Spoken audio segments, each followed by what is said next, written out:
દાન એ ધર્મનો પાયો છે।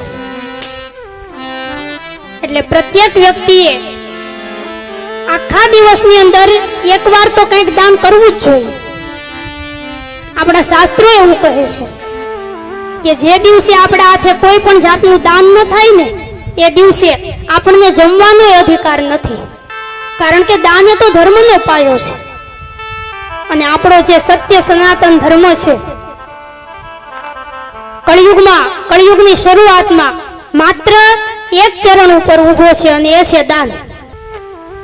એટલે દાન કરવું, અને દાન એવી રીતે કરવું કે દાન કર્યા પછી એની બહુ મોટી જાહેરાતો ન કરવી, કારણ કે કરેલું પુણ્ય એને જો આપણે ટકાવી રાખવું હોય ને તો દાન દીધા પછી ક્યારેક કેવું નહીં કે મેં આટલું દીધું છે, કેમ કે મોઢેથી આપણે બોલીએ ને એટલે બધું ખતમ થઈ જાય। જીવનમાં પુણ્ય તો તમે એવી રીતે કરો કે જમણા હાથથી કરો ને એની ડાબા હાથને ખબર ન પડે।